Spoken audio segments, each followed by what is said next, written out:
Everyone guys, स्वागत है आप सभी का बायोमोलिक्यूल्स के पार्ट नंबर 7 के अंदर। और गाइस पार्ट नंबर 6 के अंदर अपन पढ़ चुके हैं कि पेप्टाइड बॉन्ड किस प्रकार से बनता है। सो गाइस आज फाइनली हम पार्ट नंबर 7 के अंदर स्टार्ट कर सकते हैं क्लासिफिकेशन ऑफ अमीनो एसिड्स, यानी कि अमीनो एसिड्स का वर्गीकरण। और वो भी किसके ऊपर गाइस, आर समूह के आधार पर। क्योंकि गाइस अपन ने जो स्ट्रक्चर पढ़ी थी कि एक अल्फा कार्बन होता है, एक एसिडिक समूह होता है, एक क्षारीय समूह होता है बेसिक, एक हाइड्रोजन होता है और एक क्या आ जाता है, एल्काइल ग्रुप आ जाता है। ये एल्काइल ग्रुप होता है आर समूह। ये आर समूह क्या होता है, ये पूरी अमीनो एसिड्स के अंदर क्या होता है, ये डिफरेंट होता है, यानी कि ये अलग अलग होता है। तो इसके आधार पर ही आज अपन अमीनो एसिड्स का क्या करने वाले हैं, क्लासिफिकेशन करने वाले हैं। तो देखो गाइस, अमीनो एसिड्स के क्लासिफिकेशन के अंदर ही पहला कौन सा आ जाता है। तो देखो भाई, इसमें पहली कैटेगरी देखो,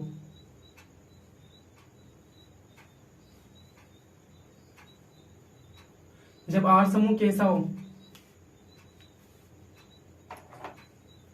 तो देखो गाइस, आर समूह जब कैसा हो, पोलार हो,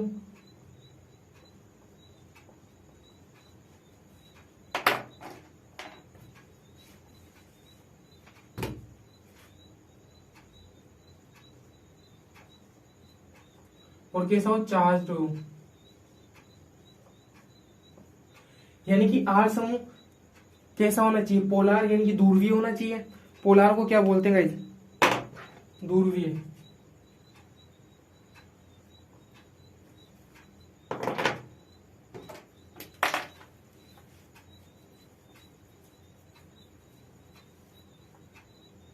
और चार्ज को क्या बोलते हैं, आवेशित।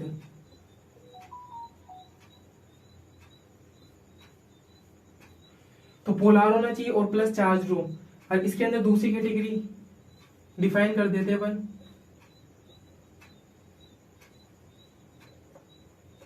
जब आर ग्रुप कैसा हो, पोलार तो हो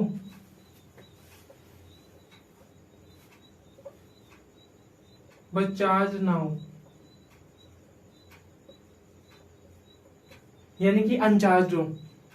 और इसे देखो इस प्रकार से अपन है ना, कितने चार भागों में बांटेंगे। आर समूह को अपन चार अलग अलग भागों में बांटेंगे। पहला पोलार हो, चार्ज हो, दूसरा पोलार तो है लेकिन चार्ज नहीं है। अब इसके अंदर पढ़ लेते हैं, फिर दो बाकी पढ़ेंगे अपन आगे। तो देखो गाइस, आर समूह, पोलार हो, चार्ज हो। अब इसके अंदर भी दो कैटेगरी आ जाती है। एक तो आ जाता है बेसिक अमीनो एसिड और एक आ जाता है एसिडिक अमीनो एसिड। तो देखो गाइस, बेसिक तो क्या होता है,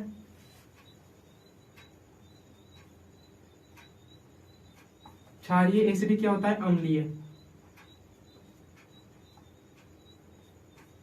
तो इनकी स्ट्रक्चर देखो गाइस, बेसिक अमीनो अम्ल यानी कि क्षारीय अमीनो अम्ल है। तो क्षारीय अमीनो अम्ल के अंदर देखो गाइस क्या होता है, ये है COO minus NH3 plus hydrogen. और यहाँ पर जो एल्काइल ग्रुप होता है ना, तो इस एल्काइल ग्रुप की जगह क्या आ जाता है यहाँ पर, क्योंकि क्षारीय है तो क्षारीय समूह कौन सा हो जाता है, NH3 प्लस। तो इसकी जगह क्या आ जाएगा, NH3 प्लस आ जाएगा। इधर देखो इसकी स्ट्रक्चर में अल्फा कार्बन है, COO माइनस है, NH3 प्लस है और नीचे हाइड्रोजन है। अब यहां पर देखो कि जो एल्काइल ग्रुप है, तो एल्काइल ग्रुप की जगह क्या आ जाता है, क्योंकि ये क्या है, एसिडिक अमीनो एसिड है, यानी कि अम्लीय अमीनो एसिड है ना। तो अम्लीय समूह आएगा इसके अंदर। अम्लीय समूह कौन सा होता है, COO माइनस, COO माइनस। अब देखो गाइस, इसके आधार पर तुम क्या करो, यहाँ पर चार्ज को डिफाइन करो। क्या करो, चार्ज डिफाइन करो। देखो प्लस माइनस को क्या कर देता है, कैंसिल करता है। प्लस माइनस को कैंसिल कर देता है। अब यहाँ पर इस प्लस इस माइनस को कैंसिल कर दे, लेकिन यहाँ पर एक एक्स्ट्रा चार्ज आएगा ना, कौन सा, प्लस। तो जो क्षारीय अमीनो अम्ल होते हैं वो कैसे होते हैं, पॉजिटिव होते हैं, धनात्मक आवेशित होते हैं। ये कैसे होते हैं, धनात्मक आवेशित होंगे।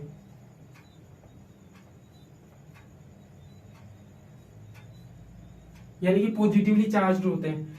अब ये देखो, जो एसिडिक अमीनो एसिड होते हैं ना, वो क्या होता है, नेगेटिवली होते हैं, क्योंकि प्लस माइनस को कैंसिल कर देगा लेकिन एक माइनस बच रहा है। तो ये कैसे होते हैं, नेगेटिवली चार्ज होते हैं, ऋणात्मक आवेशित होते हैं।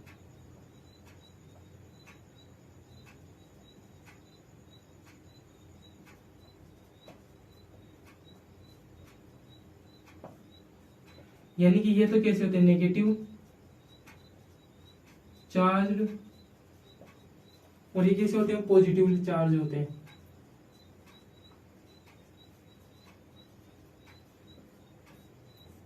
बात क्लियर कि नेगेटिव चार्ज किसमें होता है और पॉजिटिव चार्ज किसके अंदर होता है। अब देखो गाइस, अब बात करते हैं इसकी एग्जांपल्स की कि बेसिक अमीनो एसिड के अंदर क्या क्या आते हैं और एसिडिक अमीनो एसिड के अंदर क्या क्या आते हैं। सो देखो गाइस, इधर नीचे दिख रहा है तो नीचे लिख देते हैं। तो देखो गाइस, अब बात करते हैं इनके एग्जांपल्स की। तो देखो गाइस, बेसिक अमीनो एसिड के अंदर 3 आ जाते हैं, arginine, lysine, histidine. Arginine, second आ जाता है लाइसिन, अरे कौन सा आ जाता है, हिस्टिडीन।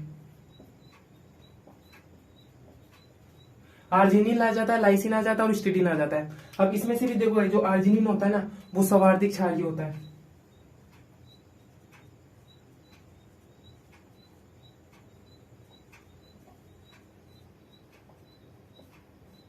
और जो हिस्टिडीन होता है ना, वो कैसा होता है, न्यूनतम क्षारीय होता है।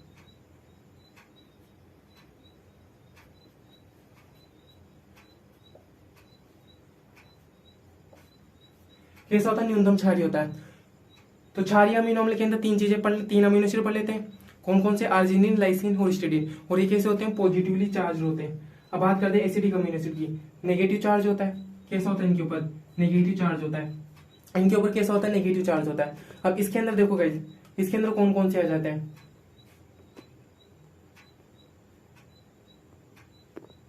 इसके अंदर कौन कौन से आ जाते हैं। तो इसके अंदर भी अपन क्या पढ़ते हैं, 2 पढ़ते हैं। इसके एग्जांपल्स देख लो।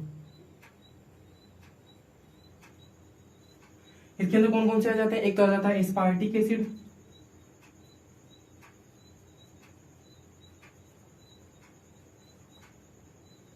और सेकंड कौन सा आ जाता है, ग्लूटेमिक एसिड।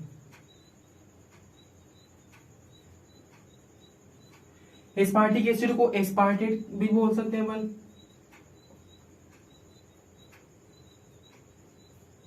ग्लूटेमिक एसिड को ग्लूटामेट के नाम से भी जानते हैं। तो गाइस देखो, बेसिक अमीनो एसिड के अंदर तो कितने पढ़ लेते हैं अपन, 3। और अम्लीय अमीनो एसिड के अंदर 2 पढ़ लेते हैं, तो 5 क्लियर। पूरे अपन को 20 पढ़ने, तो 5 तो अपन ने पढ़ लिए। और गाइस, इसका एक बार आप कैलोरी स्क्रीनशॉट ले लो। ये देखो, स्क्रीनशॉट मार लो गाइस, स्क्रीनशॉट ले लिए। अब देखो आगे, अब दूसरी वाली कैटेगरी पढ़ते हैं, आर ग्रुप है, जिसके अंदर क्या होता है, ये पोलार होता है और अनचार्ज होता है।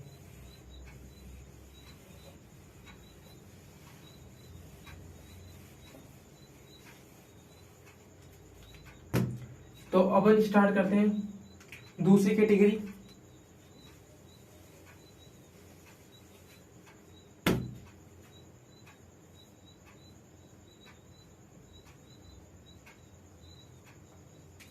आर ग्रुप कैसा होता है, पोलार तो होता है बट अनचार्ज होता है, यानी कि आवेश नहीं पाया जाता, अनावेशित होता है। अब इसके अंदर भी देखो गाइस,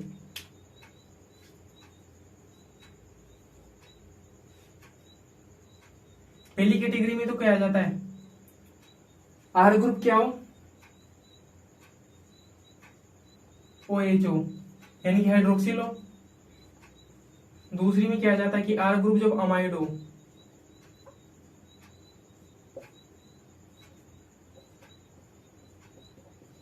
और आर ग्रुप के अंदर जब क्या हो, सल्फर प्रेजेंट हो।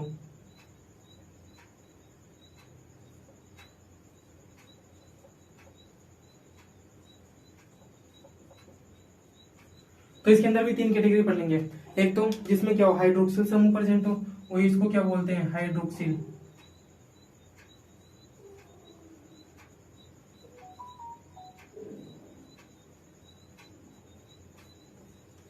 इसको क्या बोलते हैं, अमाइड।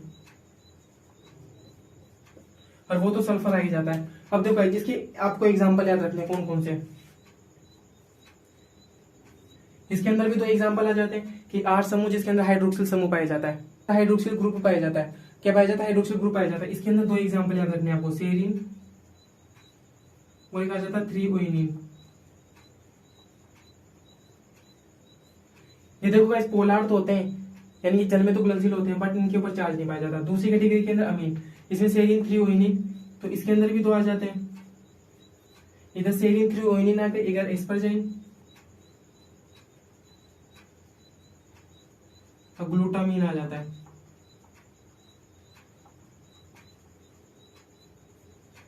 और इधर कितना आ जाता है, एक आ जाता है। सल्फर प्रेजेंट होता है ना, तो उसके अंदर क्या आ जाता है, सिस्टीन। और गाइस यहाँ से तो एक बार क्वेश्चन भी बन चुका है कि सल्फर कंटेनिंग अमीनो एसिड कौन सा होता है, तो वो कौन सा होता है, सिस्टीन होता है। एक और होता है जो आगे पढ़ेंगे अपन, मिथ्योनिन। सो गाइस एक बार इसका स्क्रीनशॉट मान लो, स्क्रीनशॉट ले लिया गाइस। अब देखो, अब तीसरी कैटेगरी पढ़ते हैं अपन, आर ग्रुप की। देखो 2 2 4 5 तो इसके अंदर पढ़ लिए, और 5 पहले पढ़ लिए, यानी कि 10 हो चुके हैं पूरे।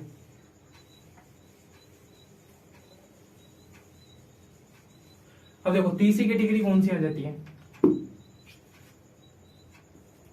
Are group. कैसा होता है, एरोमेटिक रिंग से जुड़ा होता है।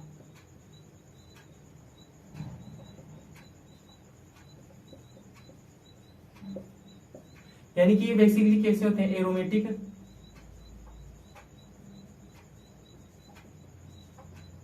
अमीनो एसिड होते हैं। एरोमेटिक जानते हो ना, इस प्रकार वलय से जुड़े हुए होते हैं। इसके अंदर देखो गाइस, कौन से एग्जांपल याद रखने हैं आपको। इसके अंदर भी कितने आते हैं, 3 ही आते हैं, 3 अमीनो एसिड आते हैं। उसको कैसे याद रखना है, टी पी पी, यानी कि टायरोसिन,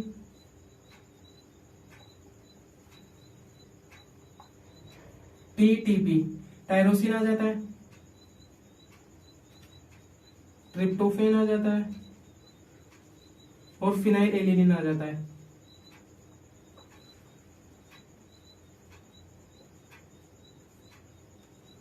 तो 3 कौन कौन से आ जाते हैं, टायरोसिन, ट्रिप्टोफेन, फिनाइल एलिनिन। ये क्या होते हैं, एरोमेटिक अमीनो एसिड होते हैं। यानी कि इस प्रकार से व्यंजन वलय से क्या होते हैं, जुड़े होते हैं। अब इसमें से भी देखो गाइस, जो ये होता है ना ट्रिप्टोफेन, ट्रिप्टोफेन की स्टार्टिंग में क्या रहा है, ट्राई, यानी कि TRY।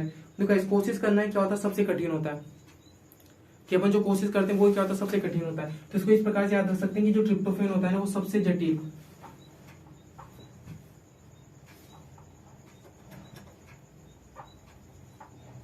सबसे जटिल अमीनो एसिड होता है ये ट्रिप्टोफेन। यानी कि ट्राई करना क्या होता है, सबसे मुश्किल होता है।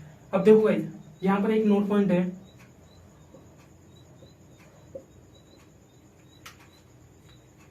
कि जो प्रोटीन्स होते हैं ना 280 नैनोमीटर के ऊपर क्या कर पाते हैं, प्रकाश का अवशोषण कर पाते हैं। वो किस वजह से कर पाते हैं, इन एरोमेटिक अमीनो एसिड की वजह से कर पाते हैं। Sorry guys. तो देखो गाइस, नोट पॉइंट क्या है कि प्रोटीन 280 नैनोमीटर पर प्रकाश का अवशोषण एरोमेटिक अमीनो एसिड के कारण ही कर पाते हैं। तो देखो गाइस,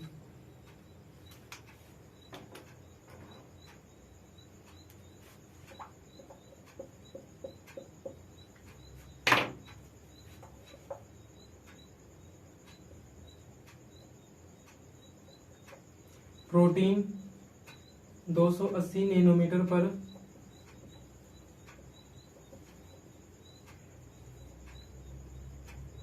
प्रकाश का अवशोषण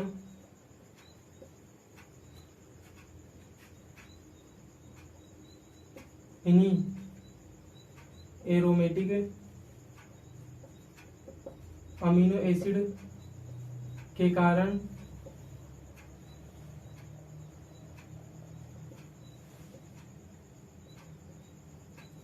दर्शाते हैं। तो प्रोटीन 280 नैनोमीटर पर प्रकाश का अवशोषण कर पाते हैं, वो इन्हीं एरोमेटिक अमीनो एसिड के कारण दर्शाते हैं, क्योंकि इन्हीं की वजह से क्या पॉसिबल है। अब गाइस इसका एक बार आप स्क्रीनशॉट ले लो, और आप अपन चल रहे हैं कौन सी, चौथी कैटेगरी के ऊपर। और इसके अंदर अपन ने कितना पढ़ लिया, 1 2 3 पढ़ लिया।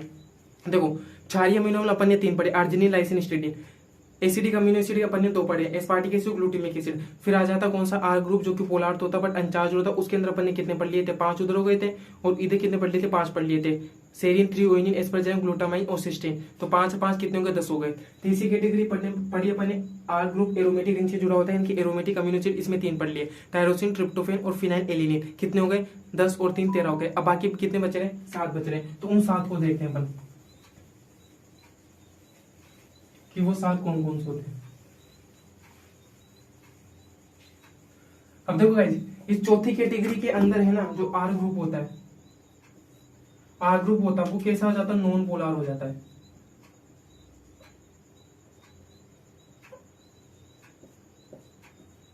यानी कि अध्रुवीय।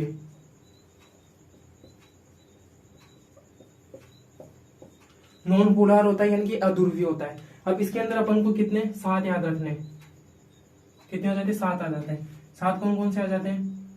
एक तो आ जाता है पहला ग्लाइसिन,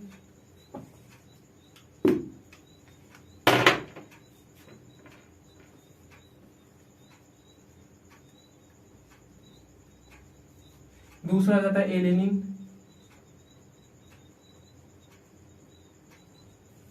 एलेनिन, ल्यूसीन,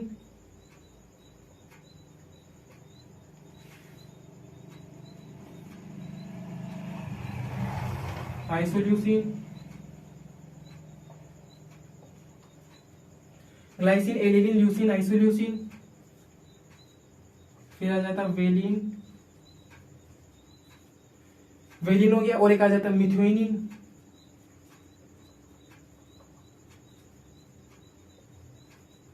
और फाइनली 7वां आ जाता कौन सा? प्रोलीन।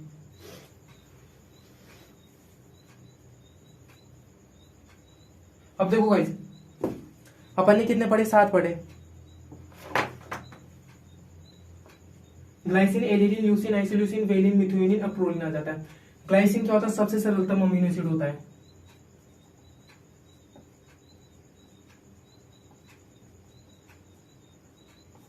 अब ये सबसे सरलतम क्यों होता है? क्योंकि गाइस इससे का जो नेक्स्ट वीडियो आएगा, इससे आगे वाला जो वीडियो आएगा, पार्ट नंबर कौन सा है? 8। ये 7 चल रहा है, जो पार्ट नंबर 8 आएगा उसके अंदर अपन कुछ अमीनो एसिड्स होते हैं जिनकी स्ट्रक्चर पूरी डिटेल के अंदर पढ़ेंगे, तो उसमें आपको समझ में आ जाएगा। इसमें से ग्लाइसिन की स्ट्रक्चर भी पढ़ेंगे अपन। तो ग्लाइसिन सबसे सरलतम क्या होता है वो आपको समझ में आएगा। अभी इतना याद रखो कि ग्लाइसिन क्या होता है? सबसे सरलतम अमीनो एसिड है। और सबसे जटिल कौन सा आ जाता है? ट्रिप्टोफेन आ जाता है। फिर एलिनिन आ जाता है, ल्यूसीन आ जाता है, आइसोल्यूसिन आ जाता है, वेलिन आ जाता है, और मिथ्योनिन आ जाता है। मिथ्योनिन भी कैसा होता है? सल्फर प्रेजेंट होता है इसके अंदर।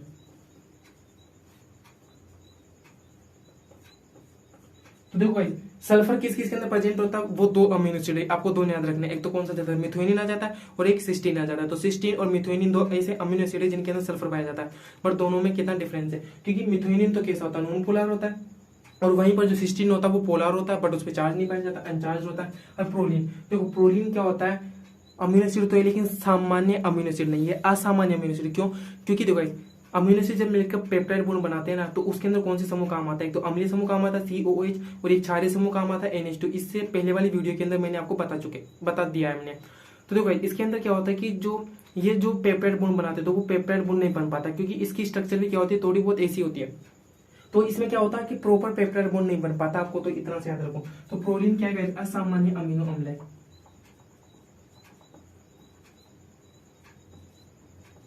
असामान्य अमीनो एसिड है। क्यों? क्योंकि इसके अंदर प्रॉपर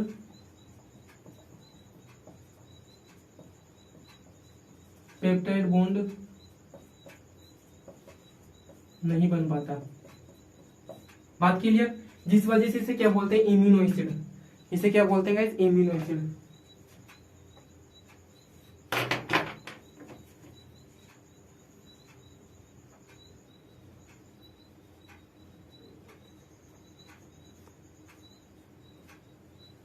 समझ? इसे क्या बोलते हैं? इम्यूनो एसिड के नाम से जानते हैं। सो गाइस ये 7 इसके अंदर पढ़ लिए, पूरे कितने हो गए? 20 हो गए। सो गाइस मैंने आपको पूरे के पूरे 20 अमीनो एसिड्स पढ़ा चुके हैं क्लासिफिकेशन के साथ में। अब गाइस इनको याद कैसे करना? याद करना बहुत आसान है, बार बार लिखो वगैरह करो। और गाइस जब अपन पूरी बायोलॉजी को खत्म कर लेंगे तो ये गाइस बार बार यूज होते रहते हैं, तो आपको आसानी से याद हो जाएंगे। सो इतने टेंशन भी नहीं लेना। खैर आपको बार बार क्या करना है? रिपीट करते रहना, तो आपको आसानी से याद हो जाएंगे। और बाकी मैंने आपको बहुत बहुत आसान तरीके से बताया, कॉम्प्लेक्स करके नहीं बताया। सो गाइस देखो, ये तो कितने होंगे? पूरे 20 अमीनो एसिड हो गए। लेकिन अब क्या है? 2 अमीनो एसिड और बचते हैं अपना। एक तो 21 और 22, यानी कि 21वां अमीनो एसिड और 22वां अमीनो एसिड। सो गाइस वो क्या पता एनसीईआरटी में दे रखा है नहीं दे रखा है, लेकिन गाइस मैं आपको बता देता हूँ कि 21 और 22वां अमीनो एसिड कौन सा है। लेकिन गाइस उससे पहले आपको एक काम करना है, इसका क्या ले लो आप? स्क्रीनशॉट ले लो। इसका क्या ले लो गाइस? स्क्रीनशॉट ले लो। ले लिया गाइस स्क्रीनशॉट? चलो गाइस इसको हटा देते हैं। हटा देगा, स्क्रीनशॉट ले लिया। और एक बार जाता 22वां अमीनो एसिड।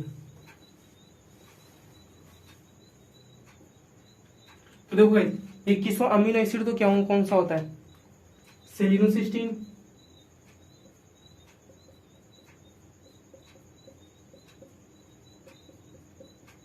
और 22वें अमीनो एसिड को क्या बोलते हैं अपन? पायरोलाइसिन के नाम से जानते हैं।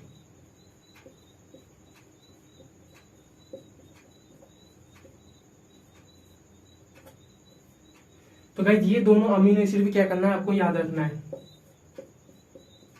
21वां अमीनो एसिड सेलिनोसिस्टीन आ जाता है और 22वां अमीनो एसिड क्या आ जाता है, पायरोलाइसिन आ जाता है। सो गाइस आज की वीडियो यहीं पर रखते हैं, बहुत बड़ी हो चुकी है पहले, और आई होप आपको अच्छे से समझ में आया होगा। सो गाइस धन्यवाद। और वो जो लाल वाला बटन है उसमें भूकंप लेके आओ या फिर भूचाल, मुझे नहीं पता, बस क्लिक हो जाना चाहिए। मैं तुम्हारे बाप का नौकर नहीं हूँ। अच्छा, हमको सिखा रिया है।